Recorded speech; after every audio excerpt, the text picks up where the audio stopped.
12th of March 1921, Sandown Park Racecourse. And a man called Sidney Lewis is standing up taking bets as a bookmaker. A hard man approaches him. He wants to have a bet for nothing. Sidney Lewis refuses the bet. The horse wins. Lewis refuses to pay him. Enraged, the gangster picks up his heavy field glasses and smashes them into the face of Sidney Lewis. As he falls on the floor, the gangster then stamps on his face and walks off. This savage assault marks the beginning of something Britain has never witnessed before. It's England's first major gangland war between two gangs from different cities. Throughout 1921, hundreds of gangsters fight brutal running battles for control over illegal racecourse rackets. Thugs from Birmingham and South London on one side, Italian and Jewish mobs on the other. There was this absolute organised gang system in Britain. People had guns and people had knives. They were glamorous, they were awful. And at the root of these racecourse wars is a man called Billy Kimber, Britain's first nationwide gangland kingpin, and someone who came of age in Birmingham's Peaky Blinders street gangs. One of the most important people responsible for the beginnings of organised crime in Britain. This is the story of how Birmingham's Peaky Blinders gave rise to Britain's first organised crime wave, and how a lowly street thug became Britain's answer to Al Capone.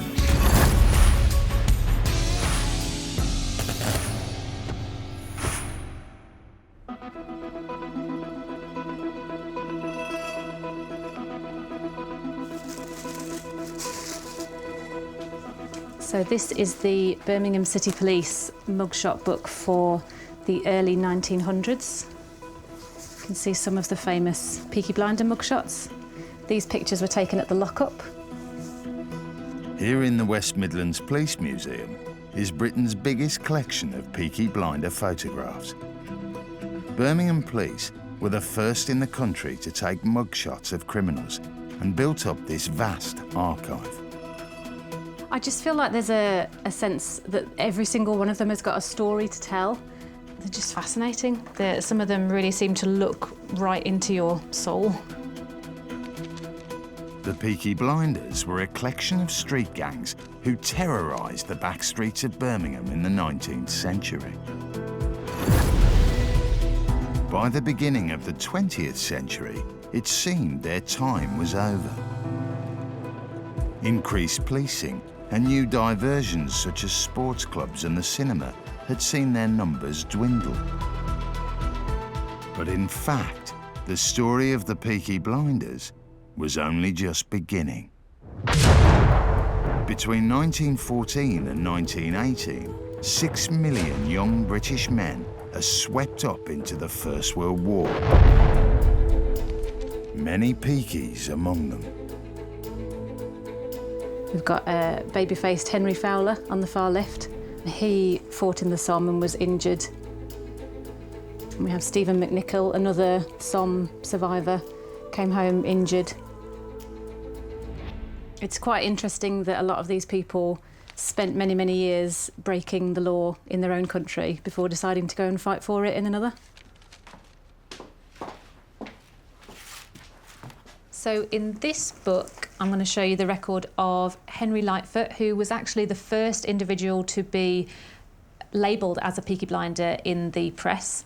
So he actually joins the army during the Great War, and he is a common criminal. He's got a long criminal record by that point, and he continues to offend in the army. He's disciplined on multiple occasions for insubordination in the army. He experiences the first day at the Somme. He's injured in battle, so he does go through the mill and experiences firsthand the horrors of the war. And then he comes back to Birmingham, potentially with shell shock and other afflictions, PTSD maybe, like many other soldiers, not very well diagnosed at the time.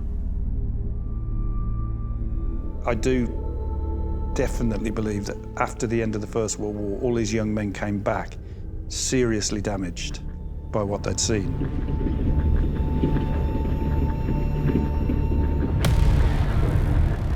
In an hour, they'd see 1,000 men blown to their component parts.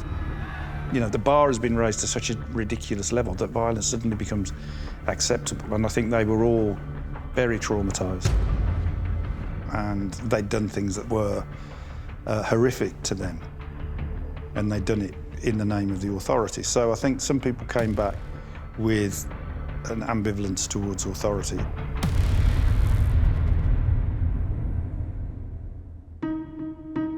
It's one of these ex-military Peaky Blinders in particular that historian Professor Carl Chin has spent decades researching.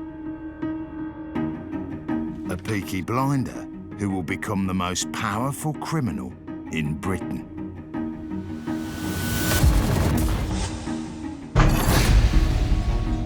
I've been researching this chap.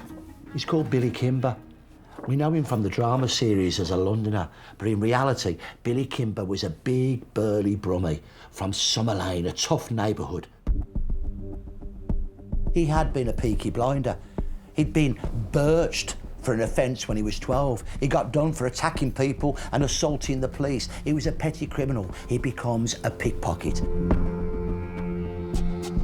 The First World War comes. Kimber joins up in 1915, but like a lot of gangsters, he deserts. And it's took me ages to find out where he goes to. And look at this, he turns up in Dublin in 1917. This is the Dublin Daily Express, Friday, May the 11th, 1917. Englishman charged in Dublin, alleged pocket picking. Kimber is one of the 2 men arrested with one of his pals from Birmingham. The telling point here is that Kimber and his pal get arrested at a railway station on the day of the Leopardstown races. What's interesting then is that a really top bookmaker on the Racecourse and a credit bookmaker called Thomas Day sends his clerk, that's his most important member of staff, to Dublin to act as surety for Kimber. That's intriguing. That tells me that Kimber and Day have got a relationship, and then I find it. I find the relationship in Day's book.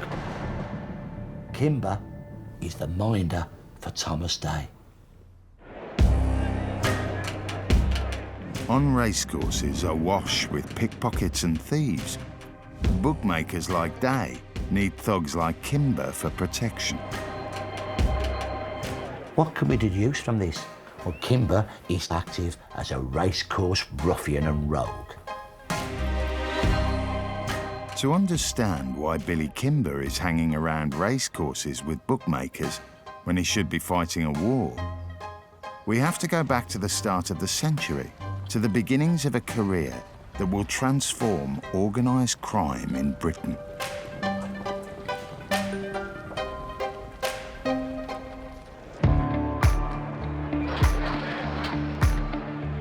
By the early 1900s, racing has become a British obsession.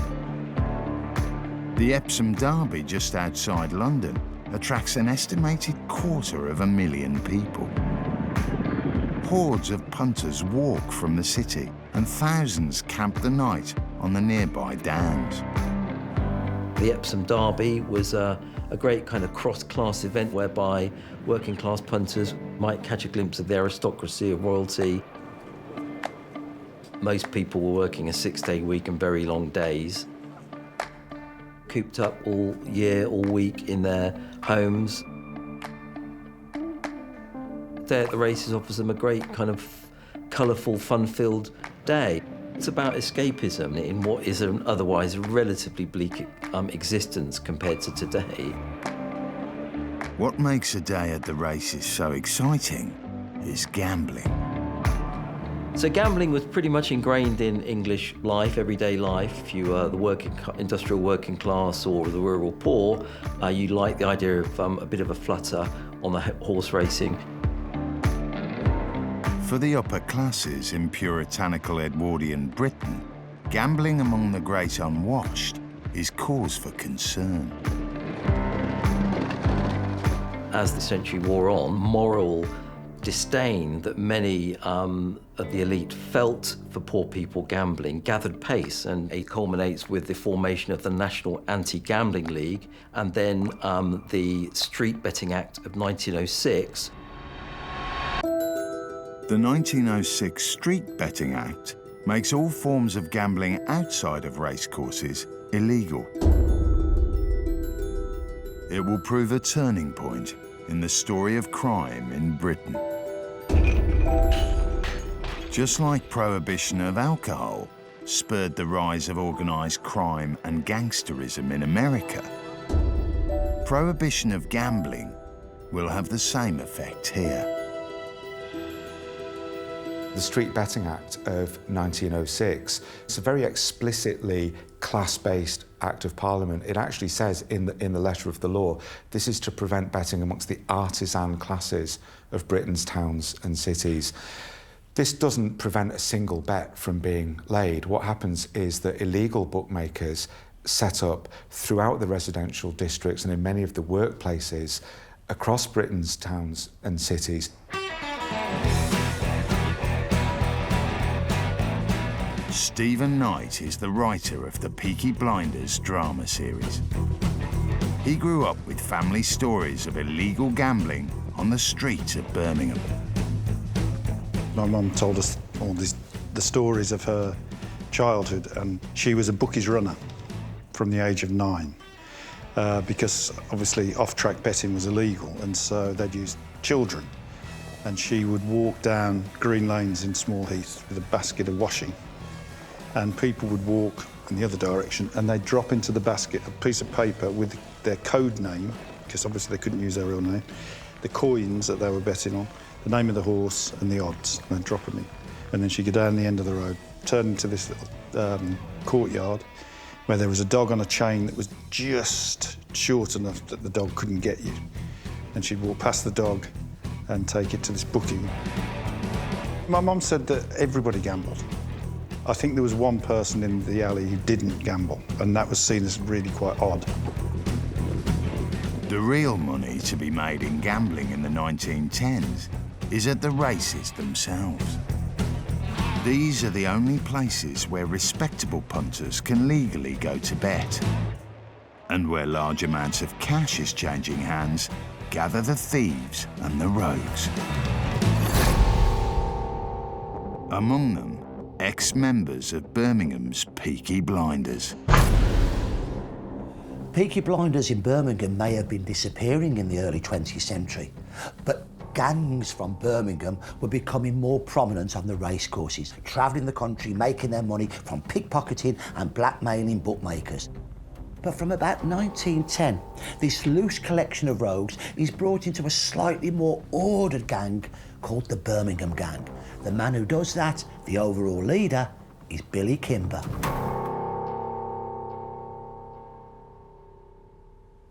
Kimber, though, is not only a formidable fighter, he's got a brain. And he starts to realise there are more lucrative opportunities in the south of England, particularly in and around London. Billy Kimber is moving around the country building up a network of both allies and enemies. Carl Chin has tracked Kimber down to an incident in an East End pub in 1913. They've knifed a man in the back of the neck, they've cut up the left side of his face, and they've thrown chairs at him. Comes to court. The witnesses all say, no, it wasn't Kimber and Sage. They get off with it. Well, the victim was a racing man, and Kimber and Sage are described elsewhere as well-known on the racecourses. By 1914, Billy Kimber has become a name among petty criminals across Britain's racecourses. But that's nothing like what his empire will become after the First World War. War changes everything for both Billy Kimber and the story of crime in Britain. Kimber joins the army. Most horse racing is halted. By the end of the war, there are only 11 flat race meetings still running. But with peace comes a brief economic boom. And the so-called Roaring Twenties are just around the corner. The Roaring Twenties happened not as a consequence just of the end of the First World War, and this is very topical for now. It came as a consequence of the end of Spanish flu. And during Spanish flu, everybody was wearing masks and they couldn't get together and they couldn't go out and lots of people died, and it was very terrible and tragic. And then when it went away, it was like the champagne cork flying out the bottle, there's fireworks going off. Everybody went a bit mad.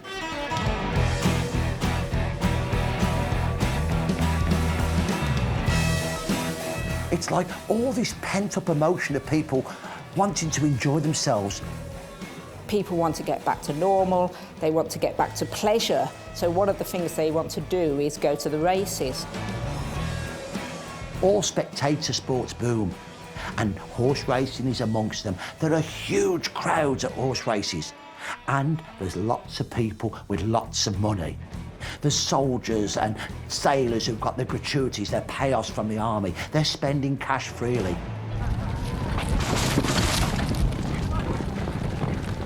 There seems to be this period between the end of the war and into the 20s where it's a little bit of a free-for-all on the racecourses. Into this unregulated, booming post-war racecourse scene returns Billy Kimber. He reunites his Birmingham boys gang, and together they spread out among the racecourses of the Midlands and the North. But now Kimber's not interested in just pickpocketing and petty crime. He's got his eyes on the people who handle the real money, the bookmakers. Under Billy Kimber, the Birmingham Gang ramped up the blackmailing of bookmakers by extorting money for supposed services. The bookies have to start paying for the spot on which they stand their pitches. They had to stand on a stall. They had to pay the Birmingham Gang to rent the stall. They have to pay for the chalk they use to write the names of the horses and the odds on their boards. They then have to pay for a bucket of water and a sponge to rub those odds and horses off for the next race. Then later on, they start bringing out what's called tissues. They're printed racing lists of the runners. The bookies have to pay for that. They're paying out a lot of money each race to the gang. Throughout 1919, Billy Kimber's Birmingham Gang takes control of the racecourses in the Midlands and the North. What we were seeing is protection of the bookmakers on a major scale. Money was sloshing around. By the end of 1920, Kimber stands at the head of perhaps the biggest, most powerful network of thugs and criminals ever assembled on British soil. But he wants more. The Birmingham Gang controls the racecourse rackets in the Midlands and the North with a rod of iron. And then in 1920, they expand south. Why? There's more money to be made. But if Kimber wants to move south, he'll have to confront the gangs of London.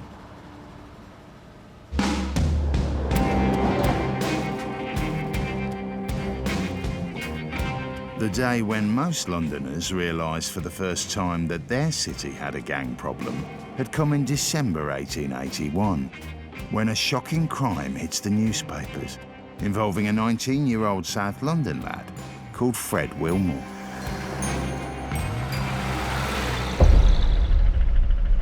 Fred came from Lambeth, just over the river, and he was walking here with a friend of his, also from Lambeth, and two young men came up to them and said, "Where are you from?" And they said, "We're Lambeth boys."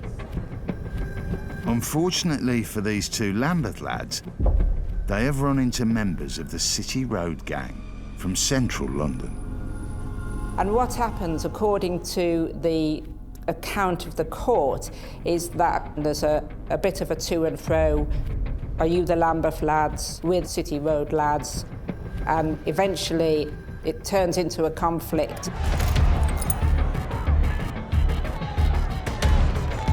And one of the City Road lads lashes out at Wilmore. He has a belt with a huge buckle on it, and he uses it and he basically hits him across the head twice with this buckle. Fred was beaten so badly, he fell to the ground bleeding. City Road Gang scattered.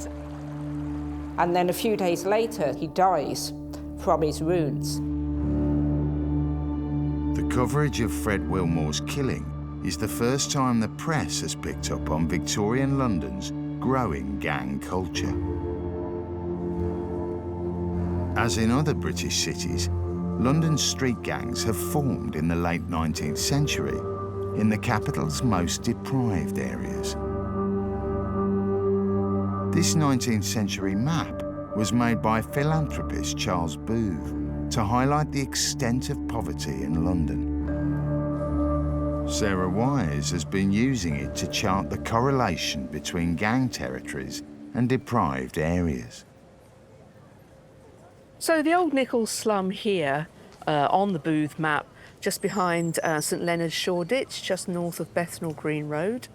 And Booth has coloured it black and dark blue, as well as pale blue, indicating chronic poverty, which he put at 80% of the population of the Old Nichol living in chronic poverty. And that was the highest percentage in the whole of East London. The conditions in which these people lived were really quite dreadful. No such thing as running water necessarily. And it's not surprising that crime has always been one way out of the gutter. There's gangs in various parts of London, but there's a real concentration in the north and the east of the city. And so in the north you have the Chapel Street Gang, the City Road lads. The Old Nichol was home to a gang called the Lads from the Village. They were at constant war with the Columbia Road Larkers. We had the Hackney Road Roughs, and we have the Hoxton Market Gang up here. The gangs in London were street gangs. They were fighting gangs rather than anything else. They're territorial. They just like defending their bit of London. They haven't got any really good thoughts about how to earn money properly. It wasn't organised in any way. When Billy Kimber begins expanding his racecourse operations southwards in 1920, he knows he will need local allies. He turns to one of the oldest of London's territorial gangs, the Elephant Boys.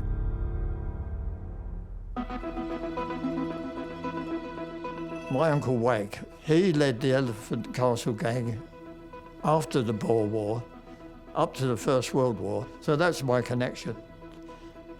When I was a teenager, my Aunt Ada would tell me, because I was a good listener, all the stories about the family.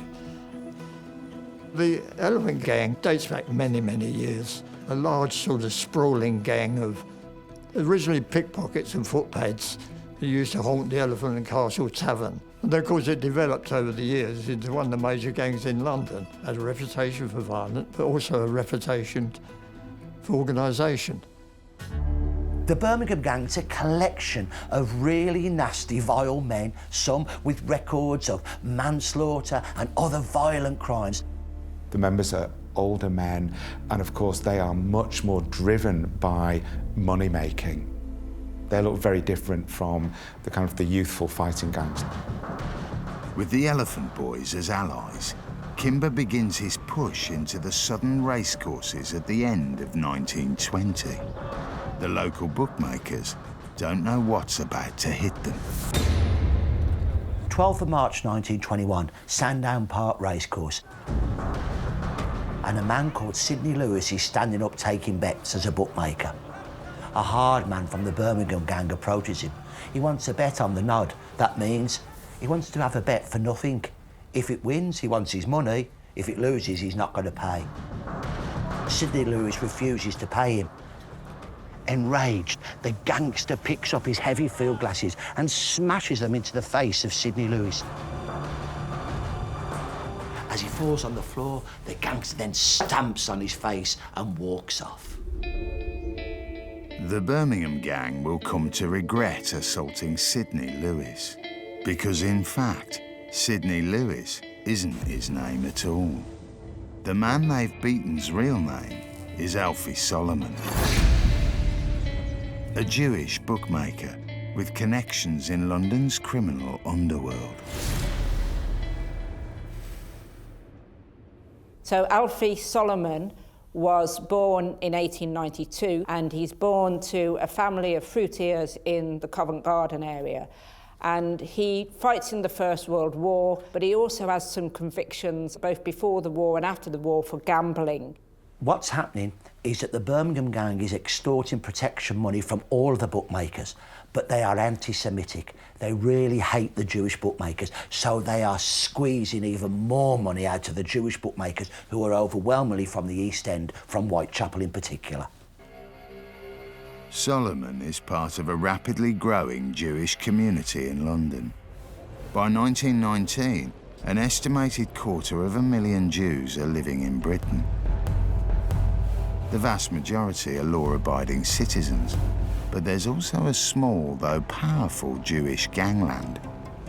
And it's to a man described as the godfather of this underworld that Alfie Solomon turns to for help. Edward Emanuel. Edward Emanuel is born south of the river in Bermondsey. His parents originally come from the East End, and so they move when he's a child back into the East End.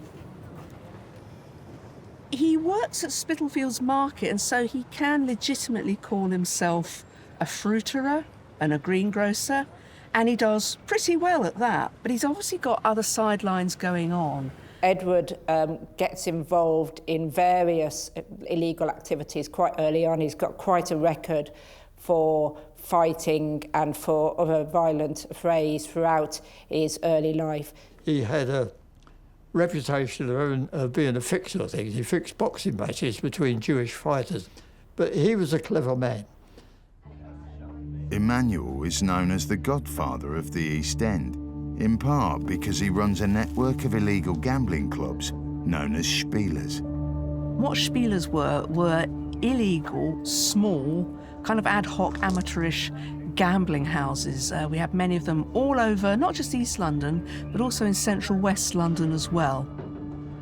Now, the reason they're called Spielers is it's a German, Yiddish word meaning to play, and it was somewhere you could go to make small bets, or actually sometimes larger bets. And because of the very stringent gambling laws in England at the time, they're not legal, and so they were liable to being raided by the police. They had all sorts of lookouts and bouncers to keep out nosy people. Anti-Semitism is absolutely rife in the late 19th and in the early 20th century. The Jewish are themselves stigmatized and really demonized as having links with organized crime in this period, whether it's because they're seen to populate the bookies trade, or whether it's because they're regarded predominantly in the jewelry trade to be working as fencers of stolen goods. And then there's so much racial prejudice against them. By the time Alfie Solomon comes to him for help in 1921, Edward Emanuel is gaining a formidable reputation. He's even survived being shot in the chest in a criminal feud. East End gangster Arthur Harding would go on to describe Edward Emanuel as king of the East End gangsters. So that gives you some idea of just what a big man he was. Emanuel agrees to take the side of Solomon and the other southern bookmakers, but to confront the Birmingham Gang, he knows he'll need some serious muscle. And for that, he turns to another of London's immigrant neighbourhoods, Little Italy, centred around Clerkenwell. Much has changed since the 1920s, but the Catholic Church of St. Peter's, once the heart of Little Italy, still stands. There were around 24,000 Italians in Britain at the time, of whom half were living in London. And so this was the main Italian quarter. The Italians brought a huge range of new skills to London. They made woodwind instruments, they made optical instruments, they were very highly skilled artisans. One of the other specialities that they had, they worked in the ice cream trade, also known as the hokey-pokey trade. It's the son of a hokey-pokey vendor that Solomon and Emanuel are interested in. A man called Darby Sabini. Darby Sabini was born in Little Italy in 1888, and sometimes he's known as Charles Sabini, and sometimes he's known as Darby Sabini. Darby is his nickname. I know about Darby Sabini as a consequence of research. He was the head of the Italian gang, and he dressed like a tramp because he believed that if he dressed like a tramp, the police would never believe that he was the leader, which he was. He was quite a powerful man. Used a knuckle duster, had boxed as a welterweight. He's said to carry a revolver the whole of his life and sleep with it under the pillow. And if you ever see pictures of him compared with some of the others, he was by no means the smartest of them, but he was probably the toughest of them, which is what counted. It was always, it seemed, the most brutal would come to the top, and that was Darby Sabini. Darby Sabini and his gang are already in Edward Emmanuel's orbit as they provide muscle for his gambling dens.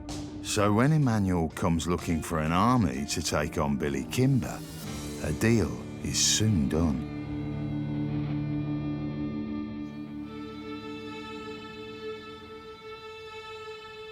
The lines have now been drawn. On the one side stands Billy Kimber and the Birmingham Gang with their London allies, the Elephant Boys. On the other, Alfie Solomon, Edward Emmanuel and the Sabini Gang. The story of British gang culture is about to enter a new, unprecedentedly violent chapter. The Birmingham Gang gets wind very quickly that Darby Sabini is going to be coming in to support the Jewish bookmakers. They're not happy and they're not going to stand for it, so they confront him at Greenford trotting track on the 21st of March.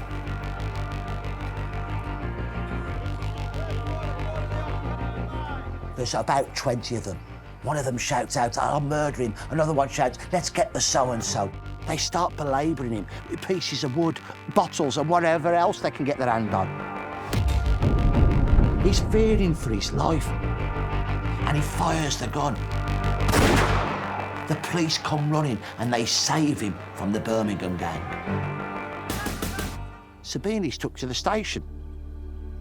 They find a cutthroat razor in his pocket, blank cartridges in the gun, but he should have got done. But guess what? He didn't. That fuels the suspicions that Edward Emmanuel, the governor of the East End Jewish underworld, is paying off some of the police. This event, it's an escalation of the wars. It really brings Darby and the Sabini Gang into conflict with the Birmingham Gang. Both sides know what war will mean. Bloodshed, imprisonments, possibly even deaths. So Darby Sabini decides to extend an olive branch in a last-ditch effort to divide the racecourse spoils peacefully. Darby Sabini owned a flat in College Street. Word got to Billy Kimber that Darby Sabini wanted to talk peace, wanted to come to some sort of terms, and he invited him to the flat. Alfie Solomon's not invited. That tells us how much he was hated and how much the Jewish bookmakers were hated by the anti-Semitic Birmingham Gang. They're having a good meeting by all accounts. There's plenty of drinking and the singing. And it may be that Kimber and Sabini are going to divide the rackets between them. Things seemed to be fairly convivial. But then at midnight, who should walk in but old Solomon? As soon as Kimber saw Solomon, what is he doing here, you know, and made a move towards him. Kimber launches himself at him. He curses him with horrible language about Solomon being Jewish. There's a struggle. Kimber's shot in the back. Kimber fell to his knees. He was bleeding badly. The taxi had been called, which turned up. The taxi driver took one look at it, didn't like it, and drove off and came back with the constable, which probably saved Kimber's life because even though no major damage had been done, he was bleeding very heavily, apparently, put into the car and taken to Royal Free Hospital. Both Kimber and Solomon find themselves in court. In the dock, the two men follow the gangland code of silence, rather than grass each other up. Solomon claims the gun was Kimber's and that it went off accidentally in the struggle. Kimber says he didn't see who shot him. Both men walk free, but any hope of a truce is shattered. Now it's certain there will be a war over control of Britain's racecourses. Throughout the spring of 1921, the two gangs skirmish across the southern racecourses. Several thugs on both sides are stabbed and beaten. Both sides are manoeuvring, awaiting the moment for a full-scale assault. After more violence on the racecourses, the Birmingham Gang decides to put on a massive show of strength down south at the prestigious Epsom meeting. It leads to what the Times calls the Epsom Road Battle. On the 2nd of June 1921, Britain witnesses perhaps the biggest gangland clash in its history. What happened was a group of the Birmingham boys who were coming away from the races set upon a group of Jewish bookmakers from Leeds. Now, one story is that the Leeds bookmakers were actually going to change their allegiance from Billy Kimber, and this is why they got set upon. The Birmingham boys wait until the bookmakers are leaving the course in their charabanc. The Birmingham Gang savagely assault. The charabanc floor is covered with blood and broken glass, and hammers and other weapons are found there, including a revolver. Despite broken bones and savage lacerations, remarkably, no one is killed. There are so few gangland murders quite simply because gangsters know if they get done for murder, they'll be hanged. So what they want to do is inflict as much pain, misery and scarring as possible. Initial reports from the scene suggest the violence is the result of rioting Irish nationalists. But quickly, the police realise it had been carried out by racing men, and they spotted a large group of them at a pub in Kingston.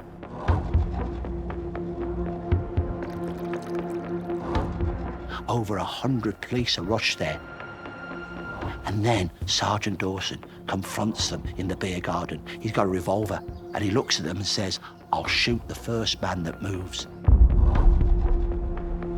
The Birmingham Gang pay a hefty price for their brutal show of strength.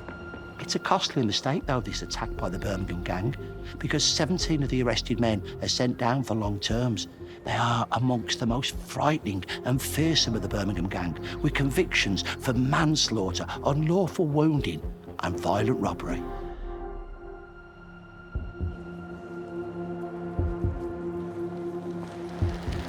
Obviously, the Birmingham Gang is weakened by the imprisonment of so many violent men after the Epsom Road battle. But Billy Kimber decides another big show of force is needed in territory claimed by the Sabinis. The target Kimber chooses is the Bath Racecourse, a stronghold for the London bookmakers. It's August the 17th, and Alfie Solomon and his fellow bookies are preparing to work at the course. Just as mobsters are pouring into the city. According to a local newspaper, hundreds of Birmingham toughs turn up at the railway station. They cause wild scenes, laying into all of their enemies as they see them. Solomon is cornered, alongside fellow bookie Charles Bild. Bild's badly beaten up with hammers, iron bars, sticks, and last of all, a sandbag. His attackers run off. He's covered in blood.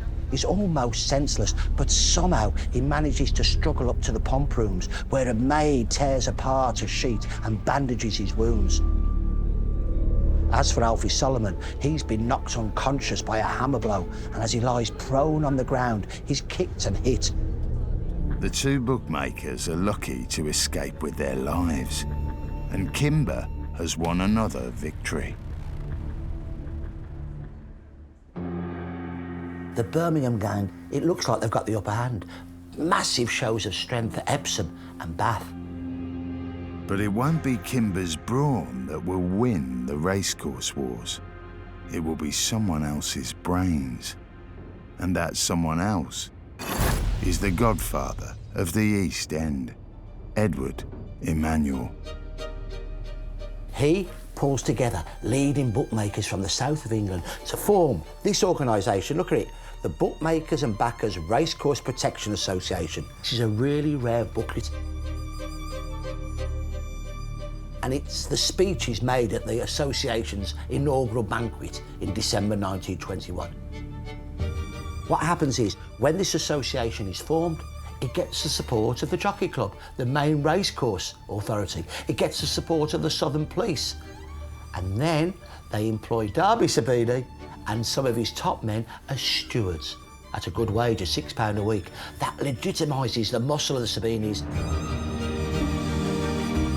There's the Sabinis, there's the police, the racecourse authorities. The Birmingham Gang can't take them on. They have to give up. There's a truce. And it was agreed that Billy Kimber should have the tracks from the Midlands upwards, and the Sabinis and Edward Emmanuel should hold on to the southern tracks.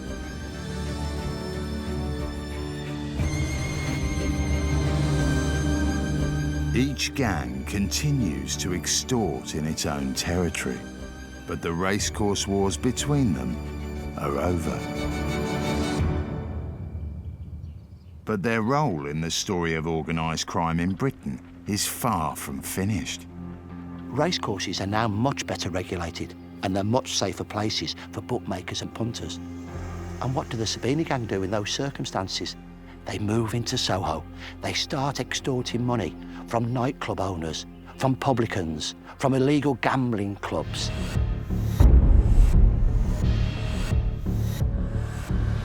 In August 1922, a group of men was shot at outside this pub, the Southampton Arms, in Mornington Crescent. Listen to the headlines. Racecourse feud affray, dramatic story of weapons used, walking stick curio, half revolver and half stiletto. The Sabinis are attacking members of the Elephant Boys gang, men previously allied to Billy Kimber. So, what's going on? Well, the truce with the Birmingham Gang had a big problem. It left out Billy Kimber's London allies. They formed a new mob called the Camden Town Gang. They got no territory on the racecourses. They wanted it back. The racecourse wars have shifted from the turf of Epsom to the streets of London. The fighting goes on because Derby Sabine has moved into protection in Soho, and there is still fighting by the Elephant and Castle boys who want to control Soho. Having learned the trade of organised racketeering from Billy Kimber, the gangs of London are now battling to control new rackets in the Big Smoke, something that's continued ever since. The Sabinis are very much part of the genealogy of gangland in London, and so the people that came after them definitely sort of nod back to the Sabinis. And in particular, people like Frankie Fraser, who then becomes, in the late 50s and 60s, is a hard man for the Krays. But he actually starts his criminal career working for the remnants of the Sabini gangs. And the Peaky Blinders? Well, they're the ones that started the whole process. They pushed the Sabini Gang into becoming the model for all later organised crime gangs like the Richardsons and the Krays. Yet despite being so pivotal in the story of British crime, names like Billy Kimber, Derby Sabini and Edward Emmanuel have remained largely unknown until the recent Peaky Blinders drama. Could it be because in Britain, we've preferred stories of American gangsters to our own? In the 1920s, the British press becomes absolutely gripped with stories of gangsters in America, especially in Chicago. This is the era, of course, of Al Capone. You also get the release of films, the gangster films like Little Caesar, Public Enemy, and Scarface, and those have a huge influence on the press in how they talk about organised crime and gangs. A character like Billy Kimber, in America, he would be a known name. People would have heard of him because of his exploits.